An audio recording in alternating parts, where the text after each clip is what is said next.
Hey UConn Nation, it's KK Arnold here. If you're looking for the latest UConn women's basketball content, go subscribe to Listen Up to Phil and Ryan. Go Huskies! Phil and Ryan, listen up. Thank you, KK and Ryan. We have a date set with DePaul on Wednesday night. Good luck to you on the game recap. I will be absent yet again. That won't make you smile, but this might make you smile. Another good chance for the UConn Huskies to pull out another win. That game is 7 o'clock, and I want to talk to you about this.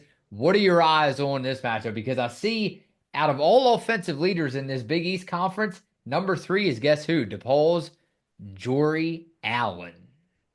Yeah, she's definitely been a baller for DePaul. I'll definitely get into her in just a little bit. But as for our Huskies are now the only undefeated team in Big East play after defeating Creighton on Saturday. UConn now finishing off the month of January with a trip to Chicago, Illinois to face DePaul for the first time this season. The Blue Demons had quite the start to the year in terms of the competition they faced. DePaul actually took on three straight ranked opponents. All were inside the top 10. And in December, they played a ranked Michigan State team. They did lose all four of those games, though.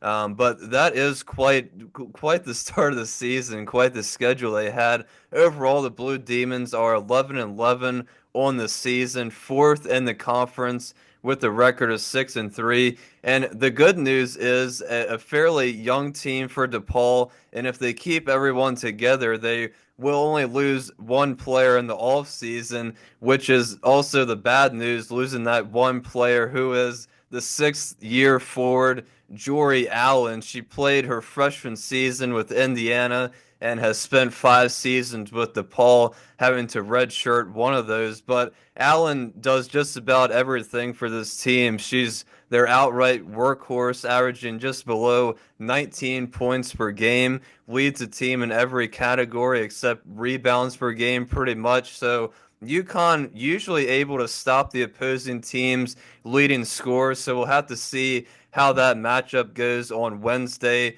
Taylor Johnson Matthews has been putting up solid numbers this season, and Kate Clark just returned about 2 weeks ago for this team. She's already been providing a boost to the lineup as well. And for UConn, really quickly, I would like to see AZ Fudd have a good shooting performance in this game. She's kind of struggled the past two games, and I want to see Caitlin Chen stay confident, keep shooting the ball. And as for the bigs, Janelle Alfie, Ice Brady, they haven't been progressing like we hoped they would have this season, but obviously still a little bit of time before the season ends for them to get into a rhythm before the postseason starts.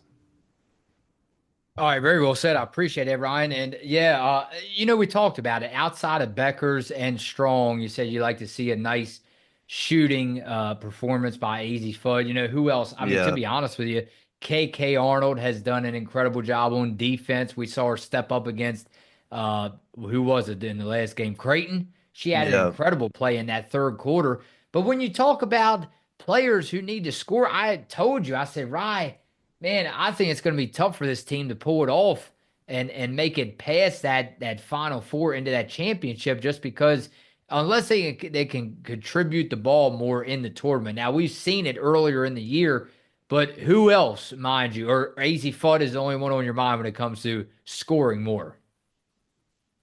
Yeah, I think it probably would be AZ Flood most nights, but as we've seen in the last couple of games, it's been Caitlin Chen who's stepping up, which has been really good, and that's kind of what a lot of us have been waiting for most of the Yeah, season. Even though Caitlin Chen, as some of you scoring guys have point guard. said, Yeah, yeah, yeah, weren't really expecting her to score a lot, not really her yeah, main role on this yeah. team, but it still is nice to see her scoring more. But like I've said for most of the season, Ashlyn Shade, with the injuries, she's been in the starting lineup off the bench, kind of switching that role, and now, hopefully, for the team's sake, permanently on the bench because hopefully we'll be able to keep everybody healthy now. But I think, Ashlyn needs to kind of settle into her role on the bench and find a way to score and have more of an impact, for the game because obviously Ashland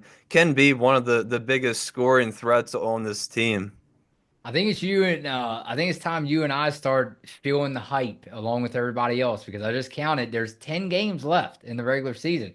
Ryan, the countdown begins. You can hold your hands up. All right. There's 10 games left in the regular season. After this, obviously, nine more. The last game also in January, and that is against DePaul. Let's go over to comments very quickly. Ryan, Jason D'Amico, our good friend, is back. This game was much closer than it appeared, although people need to stop saying that Paige starts out slow because she's not aggressive enough. This is exactly the kind of game that we wanted to see UConn play. They crashed down on Paige, leaving Sarah Strong open underneath, and she went go to work. And then in the second half, the Blue Jays reversed court, and Paige had a lot of open and one-on-one shots. That is definitely what I wanted to see. If AZ and Caitlin weren't throwing up bricks, this would have been a larger blowout. Ryan, you just said it. KK Arnold is showing not just unmatched hustle, but unbelievable maturity coming off the bench. She is truly a team player, and she is definitely winning me over as a result. Peace. Yeah, I agree with that. I think for Paige and Sarah, we're kind of expecting them from now on to kind of carry the load on offense, but obviously we keep talking about who's going to be that third scorer for the Huskies on, pretty much every given night. We need that consistent third scorer or somebody to step up into that role. But yeah, KK's been really good off the bench for the whole entire season. She really thrives in that role, provides so much energy for this team, the defense. But, we've seen in the past couple of weeks, I would say now, pretty consistent scoring from her. Driving to the lane. That's more of her kind of style, getting into the paint, blowing by the defenders. But yeah, I kind of like the role I think this team has been on, especially through the Big East. We talked about them keeping the momentum, hopefully, going on this big winning streak, which is happening to prepare us for obviously the two big games we have left. It's interesting. Bon Riley said, I think the sad thing was no third scorer. I talked to you about that, Ryan. No one else scored 10, he said. Not a good trend. Also, I don't see how losing by 2 points to Southern Cal was a bad loss. But I mean, at the end of the day, Ryan, I don't think even in high school, some high school coaches, I don't think they want to hear it. You tell me what you think. Loss is a loss, win is a win. Maybe some coaches now will still, maybe elementary school, middle school, they'll still coach up. Hey, good game, but I don't know. Once you get to that high school and up, I don't know.